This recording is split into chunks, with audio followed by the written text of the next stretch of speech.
Hello and welcome back to Cybersecurity TV from our studios here near Washington, D.C. It's now about 3:46 Eastern, and we're ready to start the second panel. It's WashTech CISOs Speak, CMMC, and the supply chain. And for that, I'm going to turn it over to Armando Say, who is the director of the Maryland Innovation Security Institute and the director for Dreamport. Armando, it's all yours. Thank you, sir. I appreciate it. I welcome this panel, and I welcome everyone that's listening to this very, very important topic. We're living in strange times today, and the fact that we're all taking the time to connect and continue to roll the Department of Defense's mission out in a COVID-19 challenged environment is amazing. Despite all the challenges, and I think as we thank all the frontline workers, we also have to thank the folks on this panel that are continuing to support their various organizations in the country as we continue to secure the nation. As Katie Arrington likes to say, the adversary isn't waiting waiting for us to get past whatever our economic or other health challenges are when it comes to cybersecurity. So we better keep going. Otherwise, they definitely are. We're going to start the panel discussion off with a very popular, but unpopular at the same time topic, Mr. COVID-19 and what it's doing to our technology environments that we all support around the world and the country, actually. What I want to ask each of you, and I'll start off with, I'll start off on my top left there with Alicia, and then we'll come down. Exactly how are your organizations handling the COVID-19 challenge? I know in the environments that I've been involved in and some of the other virtual sessions, there's a lot of thinking, a lot of dollars, everything from how do we buy masks as we prepare to go back to work? How does that work? What do I do about elevators? What do I do about my computers and other people's computers and mice, mice and stuff like that as it pertains to interacting with the equipment that we were also comfortable with working in the environments we were also comfortable in working with for so long. So Alicia, how is SAIC responding to the COVID-19 challenge? Hey, Armando, thanks for having us today. So SAIC, like most other companies our size probably, we initially stood up a Tiger team that was dedicated to the COVID-19 response. We have response working groups that we normally train with, and we give scenarios. We didn't predict the pandemic scenario, but we did have other opportunities that were similar to this. So we had a playbook already, and we were pretty prepared. I would say that to bring some military terms into it, we train how we fight. So when this pandemic hit and we put the bulk of our workforce at home, we were pretty prepared for that. We have 3 different ways that we normally support customers. One is on-site, on-prem, and those that were working in that situation, we worked closely with the government to coordinate how would we continue to support them in the environments that they had and things like that. The second way is we have obviously our on-prem environments where we run our own networks and things like that. And then we have the third way, which is we have 1/3 of our company is a remote workforce. So we already had it a fairly large portion enabled that way.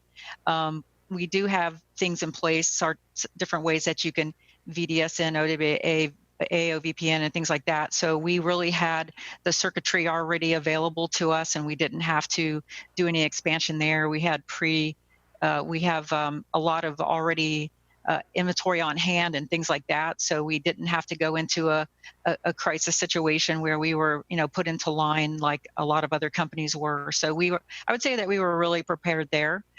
We had, ironically, just coordinated with Zoom and to use their product Zoom Gov. So we were in the middle of the beginning of a pilot. So that was a really good thing for us because it gave us more capability besides what we already had with, WebEx and Skype and things like that. So we expanded our capability right in the nick of time, and that's been working really well for us. We had, I would say, we have a lot of technologies that are competing for bandwidth and things like that in our environment. So I would say one of the things that we did have to do was take a look at some of the technologies that some of our folks were using that maybe weren't necessary at a time like this. And we had to, eliminate a few things so that we could make sure we preserve the bandwidth so that everybody could have a good experience while working remotely. So I think Fantastic.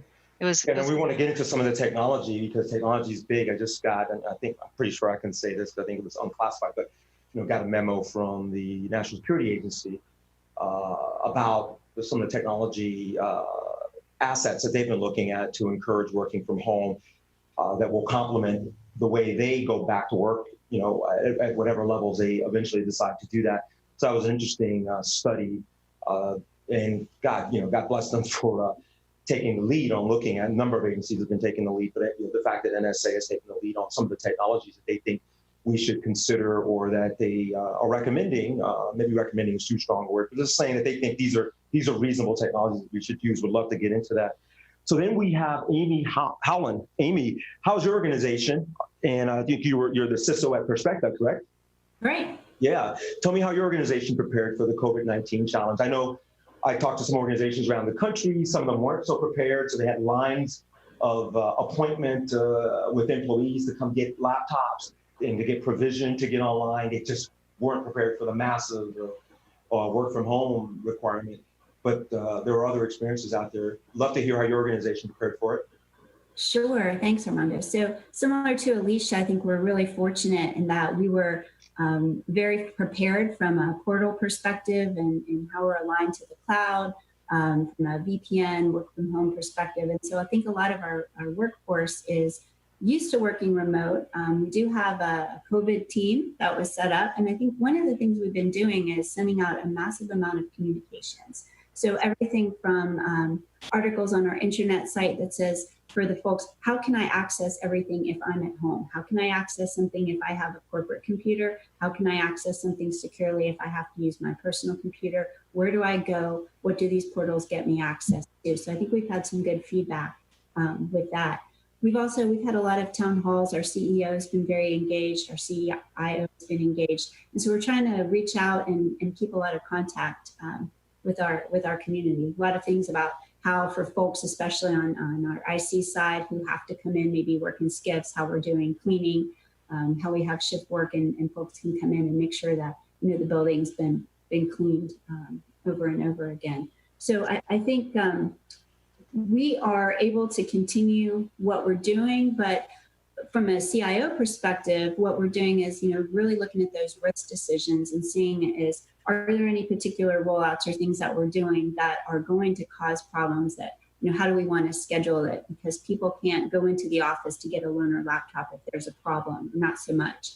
They can't very easily go to the post office and mail their machine back, and they certainly don't have the IT guy next to them, if they need some field services support. So I think we have folks where needed, and we have the capability to roll these things out, but we're obviously taking a lot more caution and making decisions on projects to make sure that we're doing it smartly. Fantastic. That's amazing. It's so good to hear, SAIC, your organization Perspective, familiar with both of them. I've worked with both organizations in another life.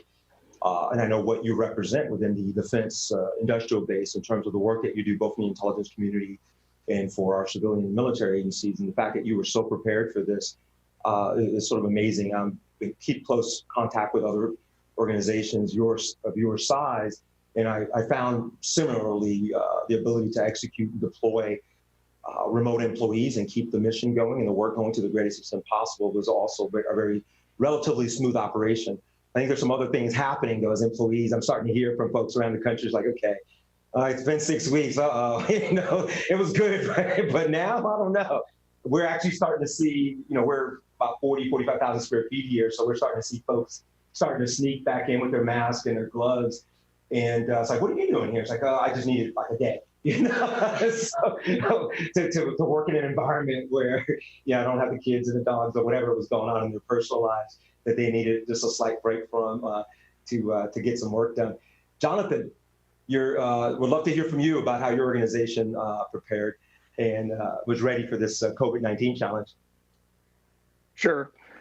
So like a lot of other organizations from a technical perspective, we did our full remote test, made sure our on-premise data centers would be able to handle and measure our capacity and make sure we could support our workforce.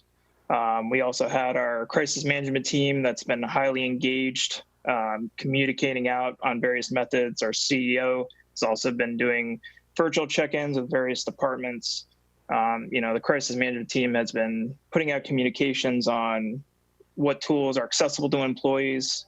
For a lot of folks that were primarily client site that now couldn't go to the client site, how do they be effective They might not be familiar with all the tools. So providing those remote trainings so that everybody can be effective while at home. And then we've also, I think LMI has done a great job about checking in on employees in general. How are you doing? Is the structure working for you? There's been a lot of challenges with kids being out of school and things like that, and just uncertainty with COVID. And I think our leadership and crisis management team have been communicating really well around that. And then from, again, technical perspective, just making sure people know what tools we have available to them, leveraging our cloud services to help address those needs as we see spikes and changes in what our employees need to be able to still work with our clients. Amazing. So another organization that kind of was ready to go to keep the mission going and keep the lights on despite the not only social distancing, but work distancing kind of thing. I've seen a lot of organizations, even large government organizations, do entire town halls using various platforms to communicate with employees. I think communicating with employees is important, not just about the work, but about how they're doing. Next week, I'll be recording something with a major chief medical officer who has been dealing with not just the health, direct health impacts of COVID-19, but the mental impacts. But there's a mental component, depending as to whether or not, even if you're okay, it's about family and just worried about life and in general and things like that. So we're just starting to see that creep into the workforce. And I'm starting to see a lot of messaging about it now that we're all settled into these remote environments. Now, how do we stay mentally healthy, right? Where I know the one thing is working remotely makes you work out a lot harder. I know my day doesn't, starts at like 6 or 7, doesn't end till like 9. So I'm always in front of a camera or in front of a computer doing something with someone around the country. And it's amazing. So next up, we have Katie Arrington. And so Katie, I know I've been on a number of things with you. So I've seen you in the office, at home, trying to make it happen. That's fine.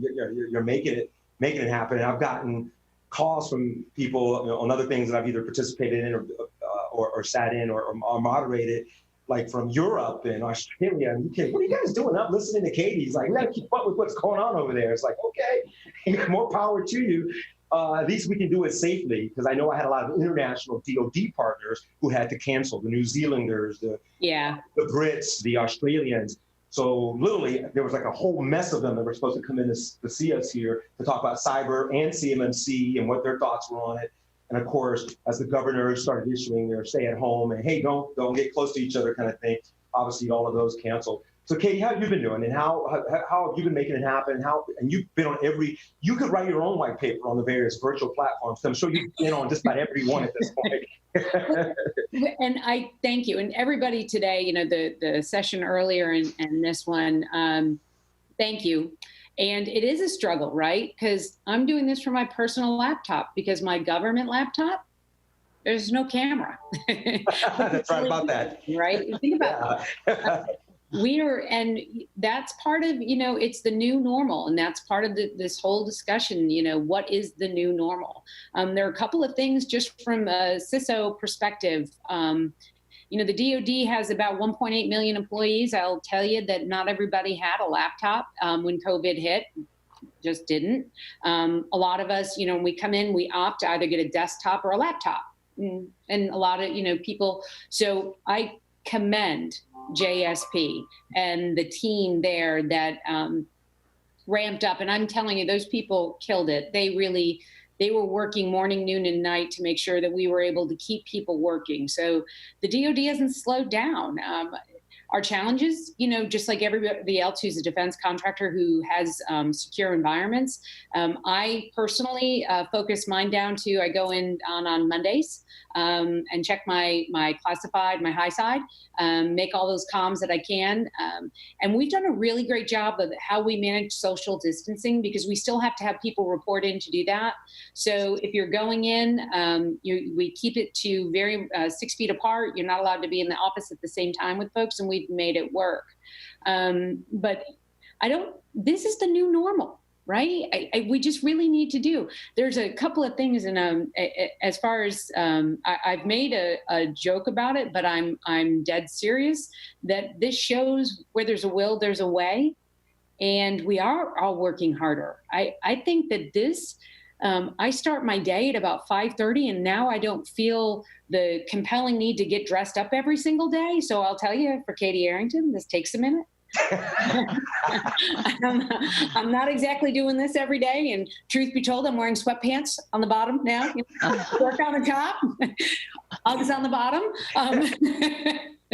And that saves a tremendous amount of time. And think about the productivity that we've been able to, as a nation, as a defense industrial base, produce in this time. I mean, I can't even say how proud I am.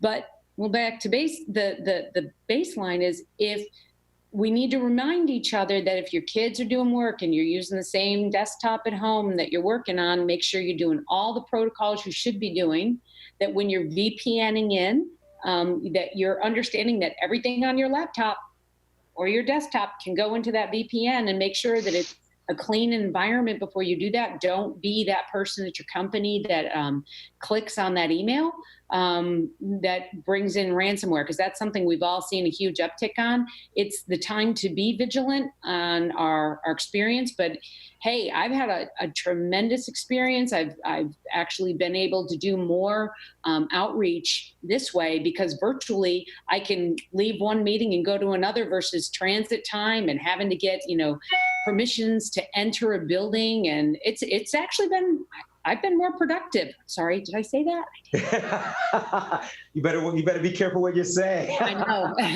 I know. You could get to, you could see a massive amount of additional tasking. It just happened naturally. We do a lot of events and conferences and outreach, obviously with, I call what we do here the United Nations of cyber, because everyone crosses paths here at some point. We're wondering what the new normal is going to be. I have a team that's building a temperature checking station for the fall in case we get a second wave using an infrared thing. And it was just something I walked back into the lab and I go, because they were trying to order the remote thermometers, right? It's like, well, that requires a receptionist to step from her desk. Where's she going to take that temperature? In the lobby? Like at that point, we're all already have a problem. And then, then she's going to put her hazmat suit and the whole thing like we see on television. Like, that's not going to work. So on that, wouldn't it be great that, and I will tell you that, this is, and I have my sanitizer. I know I'm itching my nose. I have allergies, but I've got my sanitizer right with me. As you walk into a building, is it going to be the new norm that there's a UV light sanitation as you walk in, and just that thermal scan to see if you have a fever? Because until there's a vaccine, and there will be a vaccine, right? But you have to take the precautions. There are those things that we need to have. Yeah. I'd love to see the children's mask, right? Right. Like kids' masks. And I would love one that when I work out, I can actually work out and not suffocate. Yeah. Yeah. No, funny you brought that. There was an accident recently that was reported on the national news where someone had a mask that someone had made, and they literally weren't getting enough oxygen, but lots of carbon monoxide, and they ran into a pole. Luckily, they were okay. And that's one of the things that people are looking at. Also, how do we communicate with each other? Even if we are, and we have a mask, I was in a grocery store the other day, and I could tell people couldn't quite understand each other because everyone's mask and the compression on their face was slightly different. So imagine holding a meeting, maybe if you had to, even if you're 6 feet apart and you have your mask on. I was like, can you say that again? You don't want to pull your mask down, right? Like, how does that happen in our new normal, right? They fog up. Yeah. So I was thinking about that. So I've been just thinking about like, oh, wow, this is, and then events, we do events, at least we used to. Like I'm seeing, as things are starting to open up slowly, but, everybody's got to be 6 feet apart. I mean, your density is less within an event. Let's say an event you could hold 500. Now it's like half of that or a third of that with that 6 feet distance. So, Ms. Dean, Nicole, how are you doing?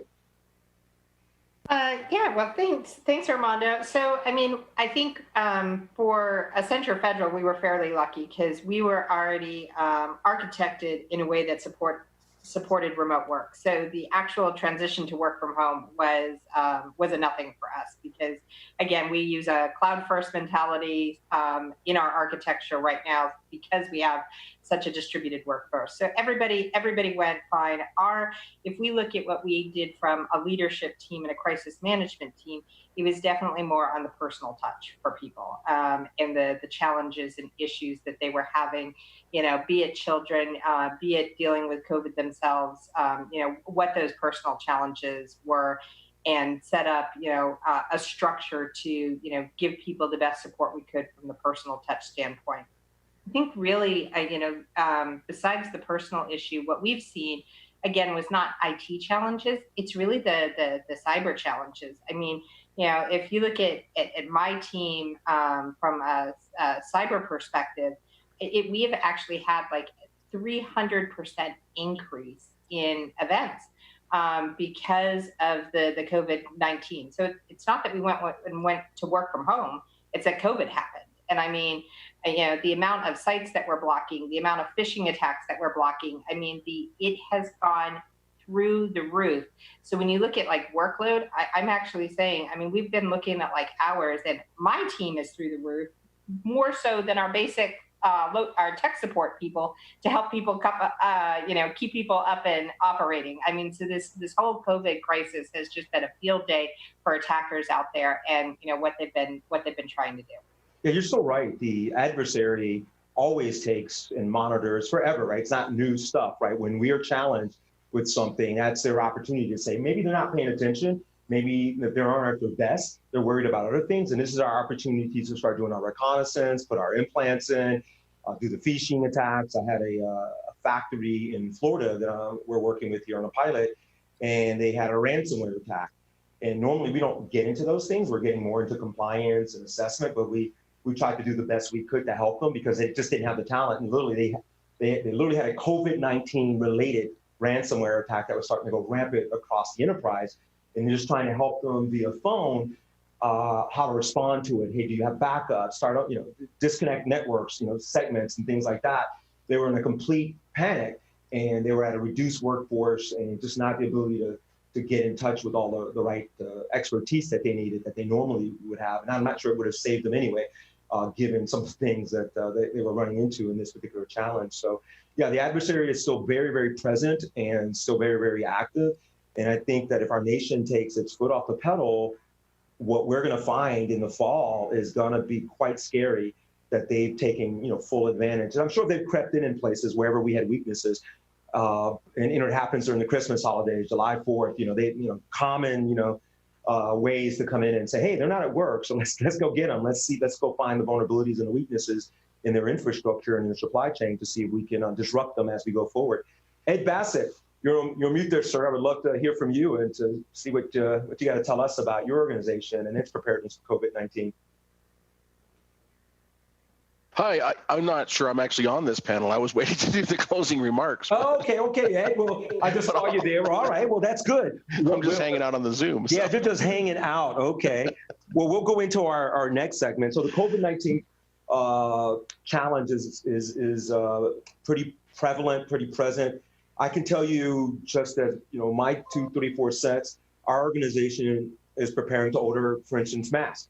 But I'm seeing a whole new, our country is innovative and entrepreneurial and that kind of thing. So I'm saying, I'm going to put my company logo on my mask, you know what I mean? And my gloves. And we're like, oh, okay, that's interesting. And, that's kind of new. But what we're also finding is, and right now I'm trying to figure out whether to step into this gap or not. So we're ordering masks for visitors that come here, right? As soon as all of the different leadership teams from the Department of Defense that, congregate here from time to time, and I'm already starting to see email. How do we make that happen safely for those individuals from the Department of Defense? So we're going to have masks in case someone doesn't, or they drop theirs, or whatever the case happens to be, or the little rubber band rips. So we said, okay, how many do we need? 500. Okay. Well, try to order 500 masks. And I have connections around the world, and I called one of my friends who has been shipping PPE to hospitals and to the Department of Defense. I go, I need 500 masks. Can you help me? He just started laughing. It's like, that's tiny. You know what I mean? I'm shipping 5 million masks to Maryland. I'm shipping 3 million to, some federal warehouse for something. Like, oh, wow, make me feel tiny. It's like, so Armando, what you may want to do is create a consortium of small and medium-sized businesses and pool your resources together and order a large shipment. And that way you'll fit into the supply chain a little bit better. Because right now the priority are these large shipments to CVS and the drugstores that are ordering in the millions, right? Those are priority shipments. So we're thinking about getting some of the small business organizations together. It's like, hey guys, let's pull our resources together. One, we can drive the cost, the individual unit cost down. Two, we can actually get something because we're actually count. We won't be way down the bottom of the list somewhere because we only have 10 employees or 100 employees, and it's just not going to get the attention of a major supplier today that is supplying masks and PPE to obviously people that need them urgently, but to the tune of millions of those products. So I just wanted to say that. Go ahead, Katie. Well, as you mentioned that, oddly enough, I find myself, I'm actually on the supply chain illumination for the FEMA task force. Mm-hmm. I've been dedicating probably 10 plus hours a day to doing that as we go through this. And you make a very valid point. And I would say, yes, you are absolutely right. I'm watching FEMA, HHS, DLA, all trying to restock the SNS, the Strategic National Stockpile. We're also working to ensure that, the states and the DoD is helping in this. But if you were to do just what you said, a consortium, what I would suggest is drive it to be from a manufacturer in the US. That if you're going to do that, there are, we have an opportunity, I'm our adversary, China, North Korea, Iran, Russia. Take this moment and source US. If you're going to do that, it's a brilliant, there are a ton of companies that have locally that have turned into making masks. You work with your local embroidery shop or your local screen printers to put your logos on it, source it home. Small businesses in the United States of America are the basis of what this country was based on. And we need to support them now more than ever. So it's a brilliant idea. I would source it with somebody based in the US. Go America. You'll see me touting that out everywhere. That is awesome. And that's a great piece of information because the supplier that I was talking to was actually a distributor who ordered from China. So, and some of the major not pharmaceutical, but drug chains, they're massive, huge nationwide chains. They're ordering from him, and he's ordering from China, and he's got all the right paperwork. Department of State, Department of Commerce. He goes, none of those shipments are going to get hung up in anything because everything is being done properly. But I said, are there U.S. manufacturers that we could go to? And in fact, here, that was the first thing my business partner and what we do here, Carl, come to us like, I prefer to order from a U.S. company. Maybe as you're thinking about this, why don't we see if we can, we can go to someone locally to get these masks and let's prepare for the next couple of weeks and obviously in the fall where there's this whole potential of a second wave until we get a vaccine. So great idea, Katie, and I will go out to that site that you just mentioned. Anyone who's listening, I'd recommend to go out to that site as well to do that because I think there's a big rush as we prepare to work. And I think that's part of the COVID-19 challenge. Preparing to go home was one thing. Now preparing to go back to work, it's actually another complete thought process. I was watching what was going on in Wuhan through all the different news channels. They were showing elevators and lobbies and the sprays and gloves and wipes. They're wiping the elevator buttons. They're literally put markers in the elevator so that you're standing, 6 feet apart. And hey, only a handful of people in an elevator that would normally hold 20 or 30. That's not the rule anymore, right? Hey, you only want a handful of people to go on that. So let me go to the next topic now that we're good with the COVID-19 thing. One of the things that's obviously really important is technology challenges and workflow challenges with CMMC, SMP, and primes. I was thinking you guys may have covered that earlier. I know that's the world I live, as Katie knows, small business, primes, and the CMMC. And I was looking at a study recently. We are organizing to provide metrics to the Department of Defense and Katie's organizations on our pilot participants. And we have multiple pilots. I guess one is really a pilot. The other one's actually really a program, the Manufacturing Extension Partnership, which has now opened up its resources to not just manufacturers, but also IT companies. And I was looking at a study that I want to talk about where it said that they found, it was just a 2019 study, and they actually found no one that was compliant with 0 companies that were assessed. This was by a third-party assessment organization, it's FedRAMP certified out of Northern Virginia. They found 0 companies, regardless of size, that were compliant with the existing NIST, existing regulations. Put it this way, they found no one that was 100% compliant, to be accurate. I'm literally reading from the report right now. They found, on average, only 39% of the companies implemented the controls in the existing policy. 39%, regardless of size. Kind of amazing, right? And then they say they found 61% of the controls were either not implemented or only partially implemented. That's under the existing policies. Now this is their assessments. They're out assessing organizations against NIST 800 CUI or CUI, standards today. And then they obviously were referencing the NDIA study that was done right before this. So they said, here's the NDIA study on a broad spectrum, and here's our more magnifying glass on a certain group of customers that we looked at. And they're saying, on average, large companies successfully implemented 60% of the controls, small to mid-sized companies, 34% of the controls, and over 80% of the companies assessed failed to implement 16 specific controls, right? As we know in the CMMC, the 800-171 comes into bright view at the beginnings of level 2, and then, like I tell people, it hits you really hard at level 3. Out of the 16 controls, I'm using this as a premise to our conversation, the CUI flow was one of the areas that folks just did not work with. CUI access, CUI marking. I asked some friends of mine at NSA earlier today, without getting too specific, are you guys doing any CUI marking? Have you seen any CUI markings other than your traditional FOUO and things like that, your secret time? And they're like, no, we're not, we're not that new CUI thing. We're not really using it. Don't know what the answer to that. Audit log and, an audit log, logging, failures, black white listing, multi-factor authentication. That one shocks me because it's not that difficult to do. Incident response and FIPS crypto and flaw remediation and unauthorized use were just some of the controls that they saw no company had successfully implemented at a level that would pass their assessment.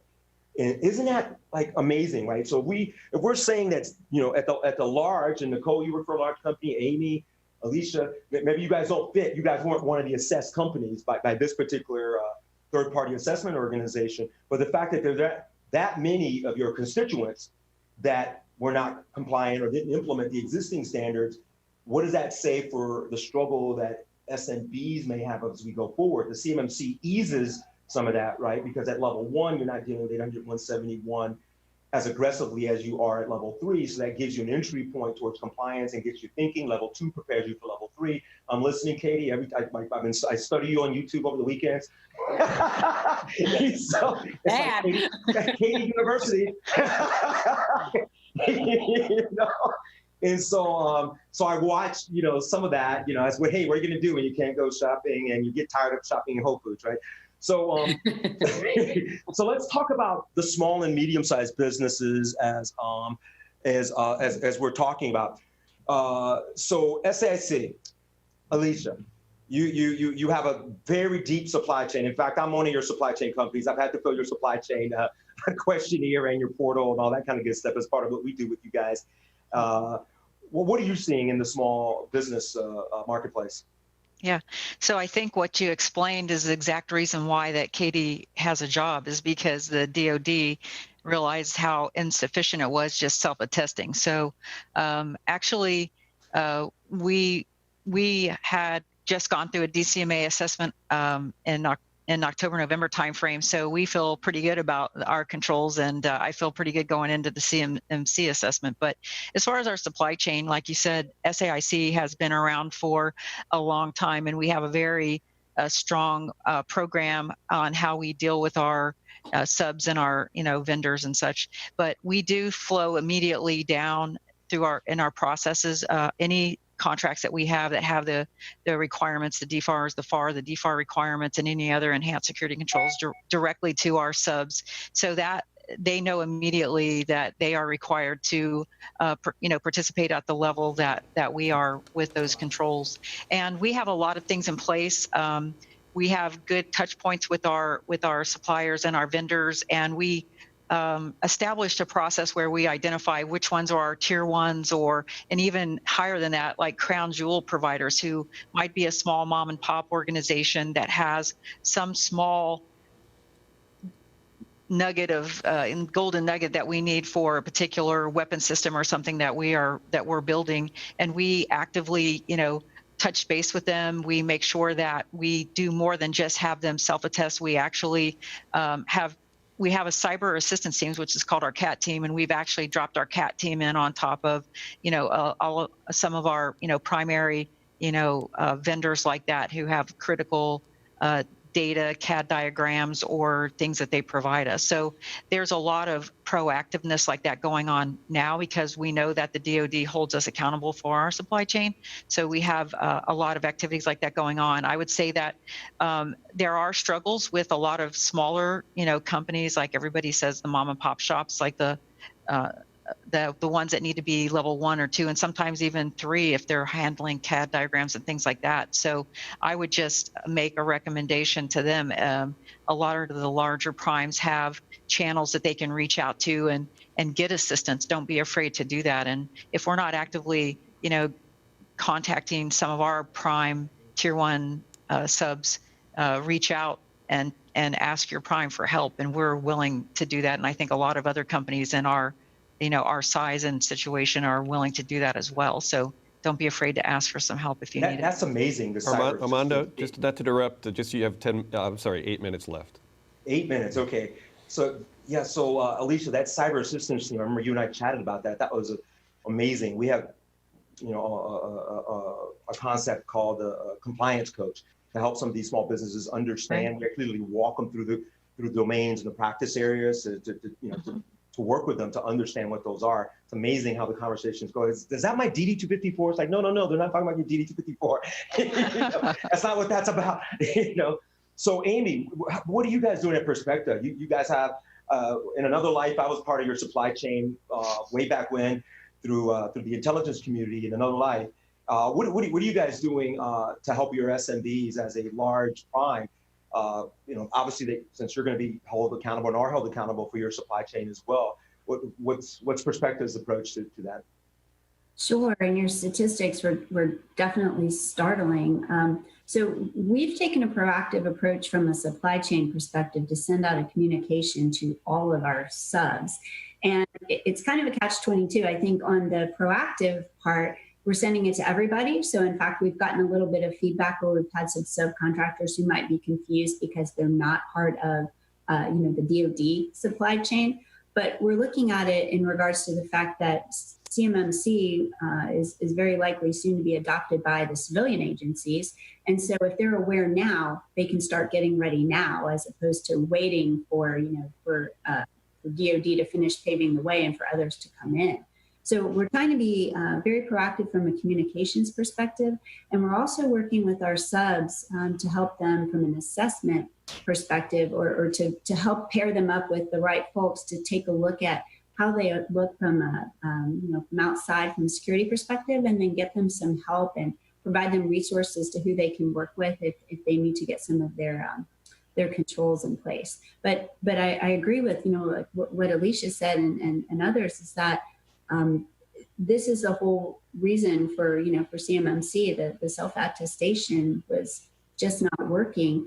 And I think it's just, there's so many breaches that can occur just from not having multi-factor authentication. And so I think if anything, what this is doing is it's forcing practices that should be in place anyway, and hopefully giving folks the ability to say, well, we have to do this for CMMC, and hopefully, get some things moving.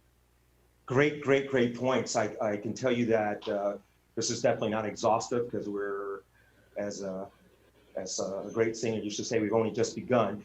Those of you old enough to remember her and that song. But what we're seeing right now trending across the country as we enroll members into the programs that we're running, we're seeing an average of 50,000 to 60,000 level 10 critical vulnerabilities in the networks that we're helping to assess. We're seeing a lack of understanding of CUI and CUI mapping and flow. So this study that I was reading from is spot on. I'm not finding that folks are even understanding what CUI is and how to do that. And so we're actually starting there with folks, and we're actually building some curricula around that to help them understand that, and then also pointing them to tools.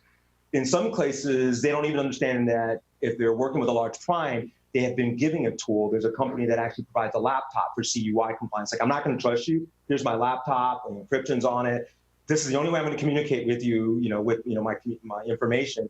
Otherwise, I'm not talking to you, right? Unless it's through this laptop, and it's got multi-factor authentication and encryption and all those kinds of things, and goes directly into that prime contractor's supply network in a manner that's CUI compliant for the most part from what we've been able to tell. So that's some things that we're seeing. And some of these companies have been assessed for 800 and 171, by the way. That's what we're noticing. It's like, how do we go into an organization with 50, 60,000 vulnerabilities? That's not even findings. So we separate vulnerabilities from findings, right? Findings are cyber hygiene related things. These are things that aren't vulnerabilities, but if you don't know that this is happening behind the scenes, you're going to get exploited potentially. So those are things that we're seeing, and so we know training and awareness is very important, but then timely training and awareness and transitioning that to action works. Because if you separate training as it's, from action, the whole model, like 30 days, you could get a certain percentage, 60 days, and then by 90 days, you've gotten just about everything you may have gone through in a particular training class. Jonathan, tell me about how LMI is working with its supply chain and particularly the small and medium-sized businesses as to prepare them for compliance, or what you're doing today and what you're doing for tomorrow. Sure. So awareness is key right now. For various subs, we still have people that are, wait, what is CUI? And, what does that mean? I see these IL2, 4, 5, 7, 25 levels. How do I understand any of this? Especially for the smaller businesses that may have 1, 2, 5 contracts. We're taking the stand, since most of our subs have less from a manufacturing standpoint, of they may or may not be able to get there.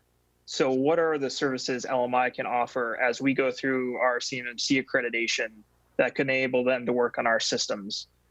So if they can only hit level 1, and we may not want to provide a laptop, and laptops are hard, it's hard to get them back, things like that. So what are, helping them understand what AWS GovCloud maybe can offer, or Azure Gov, what does it actually mean? There's a lot of misinterpretation of, if I have stuff in there, then I'm good, I'm covered, and I can, work with that. So, trying to build the awareness and just offer services, but that are also scalable for LMI. Everybody can plan as well as they want, but there's going to be a contract or something comes through where it's like, hey, we have a month, can we do this? So we have to be prepared for a bunch of different scenarios, and kind of standardize that offering and have some sort of automation built in to be able to handle that load. Fantastic. So Katie, I got one for you. Obviously, you represent the government. Obviously, you're trying to help all businesses comply and get them on the road to compliance. So a lot of small businesses that I'm seeing 2 classes. We're in the backyard of the intelligence community here at this facility. So I see the 2 to 3 person, services company that's providing NSA or Cyber Command or DISA or DIA, all within, rock's throw from here. What they're saying is, Armando, we hear through all of the seminars that level 1 is easy and that most of us are going to be in level 1. Nothing that NSA or, for the most part, that Cyber Command or some of the intelligence community produces is not CUI. It all says FOUO. None of it's publicly disclosable. Isn't it true that as a small business, regardless of whether I'm a 3-person company or a 100-person company providing services to NSA, that I'm automatically a level 3 company? I mean, I have no choice because it's all FOUO, which falls under CUI. None of it's publicly disclosable. All of it is currently transmitted via PKI secure channels, portals and things like that. You can't go to FedBizOps and get an NSA RFP or RFI. Correct. And so what do you say to a small business who has that saying, aren't I already a level 3 company no matter what? So NSA is the exception, not the rule, right? Right. And you have to take that barometer. You look at how many companies are working in the Department of Defense on a whole, how many work with NSA, it's a small sliver. So I would say for the most part, most companies, out of the 300,000 that are in our supply chain, about 285,000 of those are only going to need a level 1. So you really need to take that into perspective. Moving forward, and I mentioned it on the session before, and I'll mention it now because I know we're at the wire. Yeah. Read the National Cyber Solarium report. There are multiple pillars of what we need to do differently to be better. A couple of big things. CISOs, DHS, they are supportive of the CMMC. They actually came out and made a statement this past week that they're aligning to the CMMC in their efforts going forward. So it's not just going to be the DoD. We don't want it to be just the DoD, but in the National Cyber Solarium. They want to amend Sarbanes-Oxley to make cybersecurity reporting, cybersecurity awareness part of Sarbanes-Oxley, which means it becomes part of the communication of business. Yeah, absolutely. There's a huge push for this. Don't think it's just DoD. This is a bigger challenge. And if two-factor authentication was done as it should be, life would be a lot better. But it's small businesses don't always understand that, and it's helping them get better to protect themselves, not necessarily us or NSA. It's their business, their IP. So with that, I know it's 4:31 and we're supposed to stop, and they're waving. And they're waving. Are we out of time, guys? No, we'll give you a couple more minutes for closing remarks. Armando. Okay. So Nicole, you have some closing remarks on Accenture's help first, and then we'll turn it over to Ed for his closing remarks. And by the way, Katie, just to say, if you're a small business and you deal with a bank and you're remotely going to do a wire or a transfer, most banks are requiring two-factor authentication. So the DoD and the rest, hey, it's not really a big lift. Go ahead, Nicole. I'm sorry. Sure. So I guess closing remarks from me, since we're kind of wrapping up. One, thank you for having us here today. I mean, cyber is the frontier. I mean, that's where if it isn't there today, it's there tomorrow, and the security of that frontier is utmost important. So, I mean, what we're doing with the CMMC is only, I think, a small touch in illuminating for industry out there the importance of cybersecurity, because it is unfortunate that people still don't recognize security as a critical need for a company, and we've got to make cyber as critical and as important in the boardroom as we do the safety and the lives of our people today. So as I turn it over to Ed for closing remarks, I just want to say thank all of you. I see all your beautiful faces and all your beautiful home offices throughout virtual space as you do these panels. Your offices and backgrounds will live forever on the internet for time immemorial. all the books and everything, just remember that. But it'll be good. Thank you so much. Ed, take it over as we close. Again, thank you guys for your service to the nation and your service to the country. Thanks, Armando. That was really a lot of great information packed into an hour and a half. So thanks everybody who was participating and listening. I was really excited to see so many people join us today. We had a ton of questions come in. If you do have some more questions that you didn't get a chance to submit, please send those in. There's a link on the event website. So please send those in. We'll be taking a look at those questions, trying to get some answers back to people. On behalf of Neosystems and our co-sponsor Holland & Knight, and also today's hosts, cybersecuritytv.net and the Maryland Innovation and Security Institute, I'd like to thank everyone who joined us today. Really special thanks to our moderators, to our panelists for sharing their perspectives. It was really valuable, I think, for all of us involved. Cybersecurity is a journey, not a destination. So please keep an eye out for more of these CISO Speak events, and we'll try to bring some knowledge and insight your way. Thanks very much. Thank you, Ed. I appreciate time and everybody's participation today in both panels on this WashTech CISO Speak, CMMC, and the Supply Chain Webcast. From Cybersecurity TV, just want to also mention that we did have one of our backup streamers, looks like it might have gone down and some of you lost audio. The entire archive will be up within 24 hours, and we have that all recorded. Thank you again for joining us from Cybersecurity TV on our studios near Washington, D.C. Thanks for joining us.